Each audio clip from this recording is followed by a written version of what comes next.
Buenas noches a todos. Soy la maestra Marisela Gómez Serrano. Les damos la más cordial bienvenida a este espacio de comentario en donde hablaremos acerca del estado actual de la educación en México. Esta noche abordaremos el tema de la reforma educativa del año 2013, en la que se reformaron los artículos 3 y 73 de la Constitución y se crean además el Servicio Profesional Docente y el Instituto Nacional para la Evaluación de la Educación, conocido como INEE. Tenemos como invitados a unos invitados de lujo.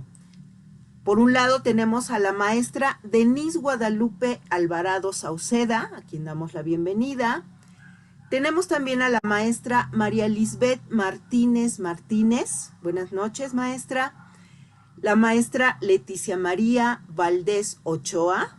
Muy buenas noches, bienvenida. Y el maestro Mario Francisco Barajas Olivas. Buenas noches, maestro. Es para mí un placer recibirlos en este espacio. Y bueno, tenemos una serie de preguntas que me gustaría que los expertos, que son ustedes, nos respondan. Por ejemplo, ¿qué aspectos podemos destacar para lograr una valoración objetiva de esta reforma? ¿Qué cambios ha habido en la educación del siglo XXI en nuestro país? ¿Era inevitable que hubiera una reforma educativa? ¿Cuáles son sus puntos fuertes? ¿Qué datos duros sobre la reforma educativa debemos conocer? ¿Cómo se traducen esos datos en términos de aprendizaje? Y por último, ¿qué desafíos tienen por delante tanto la reforma como el INEE? Escuchemos a los expertos. Buenas noches, Marisela. Buenas noches. Con respecto a las directrices que toma la educación con esta reforma, se visualizan muy pocas. Podríamos destacar tres.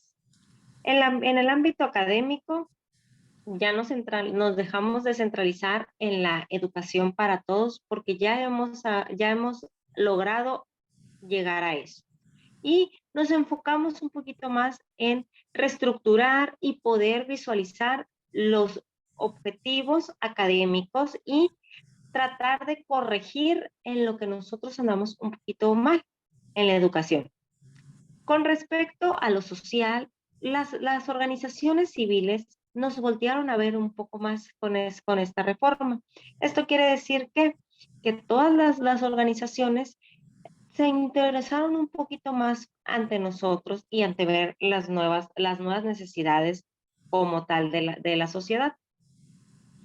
Dejamos de ver tanto la educación centralizada en el niño o el adolescente. La empezamos a ver más centralizada en la sociedad. Estuvimos un poquito, mutamos o nos hicimos una transición de observar únicamente al docente y al alumno y visualizar la educación como una educación para todos, una educación socialmente hablando.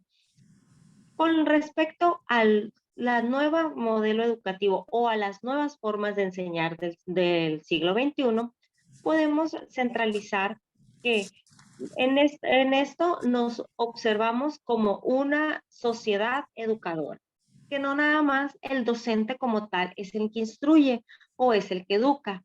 Aquí podemos analizar o observar más que la educación se puede adquirir de diversidad de medios y de diversidad de métodos. Tuvimos un tanto más conciencia social, visualizamos una educación más avasalladora, una educación que nos llega a más lugares y observamos también que la educación es algo muy importante. ¿Por qué? Porque en años pasados, con un mínimo de escolaridad, obteníamos un recurso elevado económicamente hablando. Hoy en día, para obtener el mismo tipo de recurso, tendríamos que tener un nivel educativo más alto, llámese maestrías, doctorados, posgrados.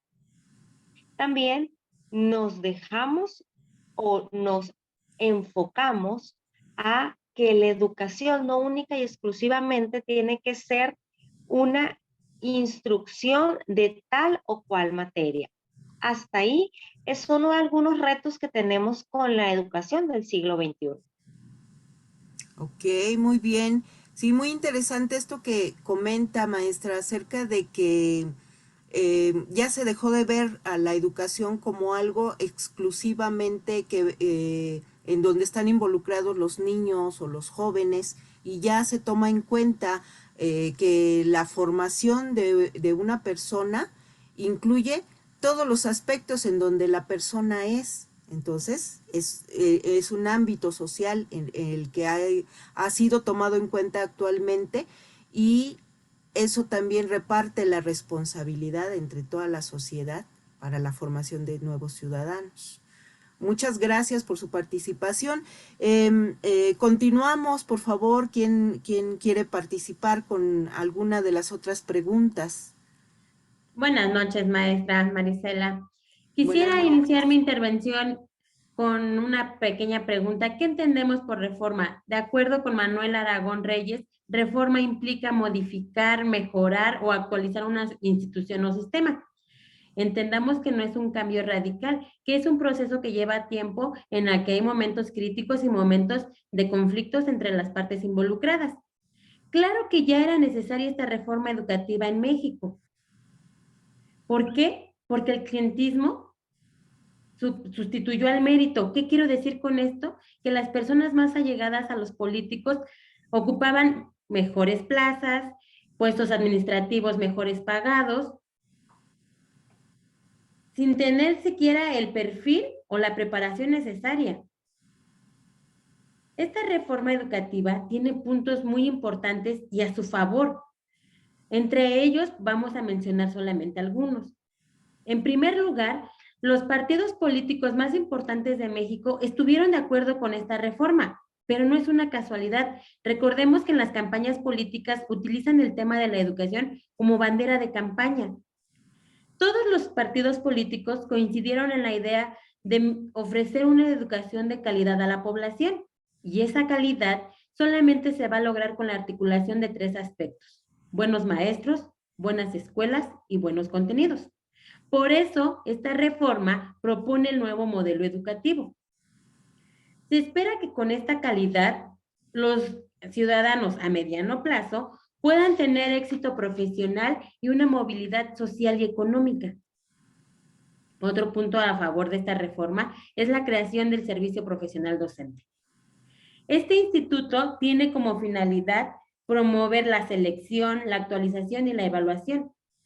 Por eso, desde el 2017, 1.250.000 profesores participaron en el examen de permanencia, obteniendo resultados de satisfactorio, que era el más bueno y destacado. A los maestros que obtuvieron el resultado destacado lograron obtener una mejoría en su salario, que fue denominado el K1, y es un beneficio que van a conservar a lo largo de su servicio profesional.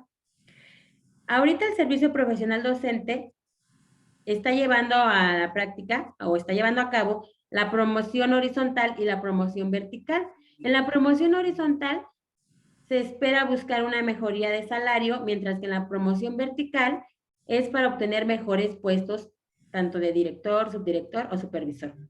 En ambas evaluaciones se considera la formación profesional, dándole menor puntaje a si solamente tienen la licenciatura, después maestría y después doctorado. Obviamente va aumentando. La antigüedad, a más años de servicio, mayor puntaje. Desarrollo profesional, que son los cursos de actualización que lleva un maestro a lo largo del ciclo escolar. La apreciación de conocimientos y aptitudes, que no es más que el examen, como tal, de situaciones que vive el docente en el día a día. Y de esta manera se obtiene un puntaje de 100 puntos. Ya de acuerdo a los resultados, pues ya se dará una lista de ordenamiento para ver quiénes son los beneficiarios de dicho aumento salarial o mejor puesto. Es mi participación, maestra. Muchas gracias. Gracias, maestra Lisbeth. Qué interesante esto del servicio profesional docente, ¿no? Que sea precisamente la oportunidad que alguien con preparación tiene para acceder a una plaza de maestro que está totalmente fundamentada en conocimientos, en méritos, en talentos desarrollados, en capacidades, como se esperaría que fuera en alguien que va a formar a otros seres, ¿no? Muchas gracias, gracias maestra. Continuamos con las participaciones, por favor. Muy bien. Buenas tardes a todos. Es un gusto compartir con ustedes este espacio. Buenas Yo tardes. les hablaré acerca de los datos duros y de las cuentas claras de la reforma, de las acciones que se tomaron en cuenta para darlas a conocer a través de una encuesta. Esa encuesta se realizó a la población en general para ver la evaluación, cómo miraban la evaluación del docente. La población en general dijo que estaba perfecto con un 79%, que estaba bien para mejorar la calidad de la educación de los alumnos. Y la población, se hizo la encuesta también a los docentes. Ellos hablaban de un 60% nada más, o sea, no todos estaban convencidos de esa evaluación. Y se hizo también otra encuesta a los normalistas de Puebla. Ellos, el 94% de los jóvenes estudiantes de normal, pues hablaban de que sí, que era bueno porque iban a mejorar el salario y porque se iban a mejorar las capacidades de los docentes frente al trabajo ya, ¿no? Dentro también de esta reforma también hubo cambios positivos en los cuales se aumentó la participación de los docentes, aumentándose a un 16%, los directivos de un 8 a un 18%, y de los supervisores hasta un 13%. Entonces hubo esa mejoría en cuanto a la participación de los exámenes.